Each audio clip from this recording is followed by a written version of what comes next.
বিসমিল্লাহির রহমানির রহিম। তো বন্ধুগণ, আপনারা সবাই কিরকম আছেন? আপনাদের দোয়ায় আমি খুবই ভালো আছি। আল্লাহর রহমতে আমি আজকে আরেকটি ভিডিও নিয়ে হাজির হয়েছি।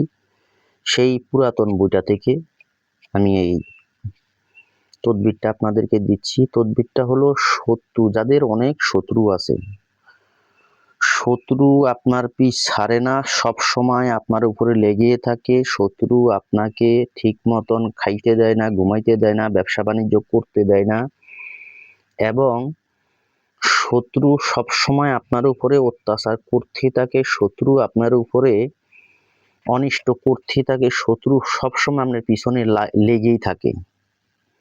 এই শত্রুতামি নষ্ট করার জন্য, শত্রুকে শাস্তি দেওয়ার জন্য, শত্রুতামি বন্ধ করার জন্য আজকে আমি আরেকটি তদবির নিয়ে আইছি। তো যারা আমার সাথে আছেন, আমার পাশে থাকেন, যারা আমাকে সাপোর্ট করেন, এমবি খরচ করে আপনারা আমার ভিডিওগুলি দেখেন, এই শত্রু থেকে বাঁচার জন্য আজকে আমি যেই নকশাটি দিব, যদি আপনারা সঠিকভাবে এই কাজটা করতে পারেন, তাহলে শত্রুতামি থেকে আপনি মুক্তি পাবেন। কোনো শত্রুর এরকম কোনো ক্ষমতা হয় নাই যে আপনার উপরে শত্রুতামি করে আপনার ক্ষতি করে। তো আজকে এরকম একটা ভিডিও নিয়ে হাজির হয়েছি। ভিডিওটা শুরু থেকে শেষ পর্যন্ত দেখবেন। ভিডিওটা কেউ টাইনা দেখবেন না। তো অনেকেই আমাকে আজকে, আমার এক ভাই ফোন করছে এবং অনেকেই আমার কাছে বলে, ভাই, শত্রুর জ্বালা যন্ত্রণায় আমরা একেবারে খুব কষ্টের ভিতরে আছি। শত্রুর জ্বালা যন্ত্রণায় আমরা খুবই অসুস্থের ভিতরে আছি। শত্রুর জ্বালা যন্ত্রণায় আমরা একেবারে চলতে পারতে আসি না। শুধু শত্রু আর শত্রু, শত্রু আর শত্রু। সেই শত্রুতামি বন্ধ করার জন্য, শত্রুকে শাস্তি দেওয়ার জন্য আমি আজকে এই ভিডিওটা তৈরি করতে আসি। তবে কোনো লোক শত্রুতামি যদি করে থাকে, যদি না করে থাকে, অনেকে আছে ক্ষুদ্র কিছু হওয়ার পরেই ওই শত্রুর উপরে বিপদ ঘটায়া দেয়, কবিরাজ দইরা ক্ষতি করে। তো ওই বন্ধুদের জন্য আমি বলবো, তারা এই কাজটা টোটালে করিবেন নয়াকার না। যার শত্রু আছে উনি এই কাজটা করবেন।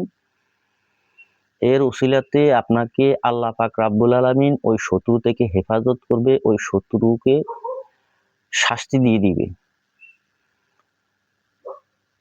এটা পবিত্র কালামুল্লাহ শরীফ এবং পবিত্র কোরআন শরীফের একটি আমল। যদি আপনি সঠিকভাবে করতে পারেন, তাহলে শত্রুতামি থেকে আপনি হেফাজত থাকবেন ইনশাআল্লাহ। আল্লাহর রহমতে শত্রু কোনো ক্ষতি আপনার করতে পারবে না। আমি যে বইটা থেকে দিতে আসি, বইটা খুবই একটা পুরাতন বই। এই বইয়ের কোনো অবস্থাই নেই। এইরকম শত বই আমার কাছে আছে। এর আগের ভিডিওতে আমি কিছু বই দেখাইছিলাম, একেবারে অবস্থা নাই। তা আমি বইগুলি বিক্রি করি না। হয়তো অনেকে আমার কাছে প্রস্তাব দেয় বইগুলি বিক্রি করেন, আমি বইগুলি বিক্রি করি না। আমি বই বিক্রেতা না, আমি বই বিক্রি করি না। বই বিক্রি করা আমার পেশাও না, নেশাও না। আমি কি করি, আপনাদেরকে দেই, যদি আপনাদের উপকারে আসে তাহলে আমি আপনাদের কাছ থেকে দোয়া পাবো। এতটুকুই আশা ভরসা, আর বেশি কিচ্ছু না। তাইলে ভিডিও আমার শুরু থেকে শেষ পর্যন্ত দেখবেন, কিন্তু টানবেনও না, ভিডিও কাটবেনও না। সুন্দরভাবে দেখলে আপনি জিনিসটা বুঝতে পারবেন। অনেকে দেখা গেছে সুন্দরভাবে না বুঝা হঠাৎ করে কমেন্ট করে আলে যে, ভাই, ইনবক্সে যে আমি তো করছিলাম, আমি বুঝতে পারিনি। ভাই, এটা করলে কিন্তু হবে না। আপনি শুরু থেকে শেষ পর্যন্ত ভিডিও দেখেন, দেখার পরে আপনি আমাকে কমেন্ট করেন। আর আপনারা আমার কাছে যে ধরনের কাজ চাবেন, ইনশাল্লাহ ভালো যে কোনো কাজ চাবেন, আমি আপনাদেরকে কাজ শিখাবো। কিন্তু আপনি আমার কাছ থেকে কাজ শিখতে হলে আপনার মন মতন হবে না। আমি দেব, আপনি কাজ শিখবেন। ওই যে আপনি 2 দিন ফোন করার পরে কইবেন যে, ভাই, আপনি আমাকে এটা দেন, ওইটা দেন, ওইটা দেন, ওইটা দেন, এই সমস্যা, ওই সমস্যা, এই সমস্যা, ভাই, সেটা হলে হবে না। আপনাকে আমি বুঝতে হবে। আপনাকে এটা একটা অস্ত্র, এটা একটা কঠিন একটা অস্ত্র। এটা দিয়ে মানুষকে ভালো করা যায়, এটা দিয়ে মানুষকে ক্ষতি করা যায়, এটা দিয়ে মানুষকে অনেক কিছু করা যায়। কিন্তু সেটা আমি আপনাকে না বুঝে দিতে পারি না। কিন্তু ভালোটা দিতে পারি, আপনি একজনের উপকার করবেন। কিন্তু না যাই না শুনে, আপনার ব্যক্তিত্ব, আপনার পরিস্থিতি না বুঝা যদি আমি আপনাকে জিনিসগুলি দিয়া দেই, তাহলে আপনার দ্বারাই তো আমার দেখা গেছে কি অমঙ্গল হইতে পারে। আমি যদি আপনাকে খারাপটা শিখাই তাহলে সে দায়ভার কে নিবে? আমি নিতে হবে। ভালো কিছু করলে ভালোটা কেউ বলবে না, খারাপটা কিছু করলে বলবে অমুকের ছাত্র অমুক থেকে শিখছে, এরকম বদনাম হয়, দুর্নাম হয়।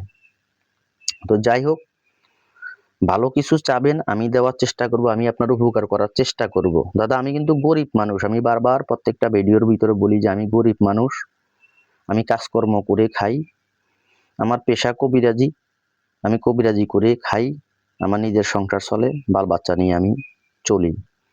কিন্তু বই বিক্রি করা, তদবির বিক্রি করা এটা আমার পেশা না, আমার নেশা না। আমি এই কথাটা আপনাদেরকে একবার না প্রত্যেকটা ভিডিওর ভিতরে আমি এই কথাটা বলি। তাই দয়া করে কেউ আমার কাছ থেকে কিছু কিনতে চাইবেন না, আমি বিক্রি করি না। যাই হোক, আপনারা এগুলি আমার এর একটা বই আপনি আমাকে কয় টাকা দিবেন? আপনি বলবেন যে এরকম টাকা দিলে বই প্রচুর পাওয়া যায়। হ্যাঁ দাদা, আপনি এর চেয়ে ভালো ভালো বই পাবেন, এর চেয়ে ভালো ভালো তদবির আপনি পাবেন। কিন্তু আমি যে আমার ওস্তাদ থেকে নিছি এই বইগুলো, আমি যে কাজ করি, আমার ওস্তাদ আমারে বুঝিয়ে দিয়েছে কোন কাজটা কিভাবে করতে হবে। আমি তার থেকে বহু কষ্টের বিনিময় আমি এই জিনিসগুলি তার থেকে হাসিল করছি। কিন্তু আপনারা তো ভিডিও দেখার পরে পাগল হয়ে যান, আমার বই লাগবো, আমার এটা লাগবে, আমার ওইটা লাগবে, আমার এটা দিতে হবে। একটা লোকের বান করছে, একটা লোকের নষ্ট করছে, একটা লোকের জাদু করছে, একটা লোকের ক্ষতি করছে, একটা রোগ আছে, তাকে রোগে আক্রান্ত কইরা ঘরে বসায় রাখছে, তাকে প্যারালাইসিস করে রাখছে, তাকে অপস করে রাখছে, তার গায়ে জ্বর চালান দিয়ে রাখছে, আরো বিভিন্ন রকমের অসুখ তার উপরে দিয়ে রাখছে। শতে শতে ডাক্তার তার পিছনে খরচ করছেন, বহু টাকা খরচ করছেন, ডাক্তার এখন কাজ হইতে আসে না, তাহলে সেই লোক কি করবে? তাহলে আপনি বুঝতে হবে আপনার ওই কাজটা কোনো ডাক্তারি কাজ না, একজন কবিরাজের কাছে আপনি যেতেই হবে। তা আমি দাদা অসাধু ব্যবসায়ী না, আমি আপনাদেরকে বারবার বলি অসাধু ব্যবসায়ী থেকে আপনারা সাবধান থাকবেন। তো যাই হোক, আপনার শত্রুর জন্য কি করবেন, আজকের ভিডিওটা হলো শত্রুকে নিয়ে যে আমি তদবিরটা দিব, এটা শত্রুকে ধ্বংস করার জন্য বা শত্রু থেকে আপনি নিরাপদ থাকার জন্য, ওই জালিমকে নষ্ট করার জন্য, জালিমকে ক্ষতি করার জন্য, জালিম যাতে আপনার কোনো ক্ষতি করতে না পারে, আপনাকে এর ওসিলাতে আল্লাহ হেফাজত করবে। তো কি করতে হবে আপনাকে, আমি এর আগেও দেখাইছি, আগের ভিডিওতে দেখাইছি, আপনাকে নিতে হবে একটা কাগজ। কাগজটা আমি আপনাকে দেখাই, এই ধরনের কিছু কাগজ আপনি নেবেন, নেওয়ার পরে এই যে আমি দেখাচ্ছি, একটু একটা একা একা ভিডিও করতেছি দাদা, মনে কষ্ট নিয়েন না, দেখাইতে আসি। এই ধরনের কিছু কাগজ নেবেন, এই যে এরকম কিছু কাগজ, এরকম কিছু কাগজ আপনি নেবেন, এই জাতের কিছু কাগজ, এরকম কাগজ নিতে হবে, না হলে কিন্তু মোটা হয়ে যাবে। এরকম কাগজ নেবেন, পাতলা কাগজ। এই পাতলা কাগজ নেওয়ার পরে এই কাগজের উপরে এই ধরনের কলম দিয়ে লিখতে হবে। কলমটা একটু ভালো মতন খেয়াল করে দেখেন, এই ধরনের কলম দিয়ে লিখতে হবে। আর মেশকো জাফরান অরিজিনাল কালি লাগবে, এই মেশকো জাফরান অরিজিনাল কালি দিয়ে আপনি লিখতে হবে, ভালো কালি যেটা অরিজিনাল, এই কালি দিয়ে আপনি লিখবেন। লেখে সুন্দর করে মাদলি ভরে মোম দিয়ে মুখটা বন্ধ করে আপনি সঙ্গে ধারণ করবেন। যে শত্রুর কাছে যাবেন, যদি সেই শত্রু আপনার কোনো ক্ষতি করতে চায়, ওই শত্রুর ক্ষতি হবে। যে শত্রু আপনার দিকে কুদৃষ্টিতে তাকাবে, ওই শত্রুরও ক্ষতি হবে। যে শত্রু আপনার শত্রুতামি করতে চাবে, সেই শত্রু বিপদে পড়ে যাবে। আপনার দিকে তো তাকানো দূরের কথা, আপনার ক্ষতি করার তো দূরের কথা, তার ক্ষতি সে সামাল দিতে পারবে না ইনশাআল্লাহ, আল্লাহর রহমতে। আল্লাহর কালাম যদি সত্য হয়, কালামের যদি ক্ষমতা, ইনশাআল্লাহ আল্লাহ অবশ্যই রাখছে, কালামের ক্ষমতার জোরে সব হয়। তাই আল্লাহর পবিত্র কোরআনের বাণী কখনো মিথ্যা হয় না। আপনারা এই তাবিজটা লিখে নিজের শরীরে ব্যবহার করবেন, যত বড় শত্রু হোক ইনশাআল্লাহ সে আপনার কাছে মাথা নত করবে। কাজটা করার পরে কিছু দান সাদগা মসজিদে মাদ্রাসায় দিয়ে দিবেন হাদিয়া স্বরূপ, না হলে বাচ্চাদেরকে কিছু কিনে আইনা মিষ্টি জাতীয় খাওয়ায়া দিবেন, ইনশাআল্লাহ আল্লাহর রহমতে তারপরে আপনি ব্যবহার করেন। আপনার ১০০-তে ১০০ ইনশাআল্লাহ কাজ হবে, সেই শত্রু আপনার বাধ্য হবে ইনশাআল্লাহ। আজকে ২২শে রমজান আমি আপনাদেরকে এই শত্রুতামি বন্ধ করার জন্য এই কাজটা আমি আপনাদেরকে দিলাম। ইনশাআল্লাহ আপনি করে দেখেন। এটা গুলির মতন কাজ করবে। আমি নীরব কবিরাজ কইয়া গেলাম, এটা গুলির মতন কাজ করবে ইনশাআল্লাহ। তো সবাই ভালো থাকবেন, সুস্থ থাকবেন, আমার জন্য দোয়া করবেন, আমি আপনাদের জন্য দোয়া করি। আপনারা কাজ করেন, ভিডিও শেষে আপনারা তাবিজটা পাবেন ইনশাআল্লাহ আল্লাহর রহমতে। আর বুঝতে যদি কোনো অসুবিধা হয় আপনারা আমাকে মেসেজ করবেন ইনবক্সে, মেসেজ করলে আমি আপনাদেরকে রিপ্লাই দিয়ে দিব, কোনো সমস্যা নেই। তো সবাই ভালো থাকবেন। আসসালামু আলাইকুম রহমতুল্লাহি ওয়া বারাকাতুহু।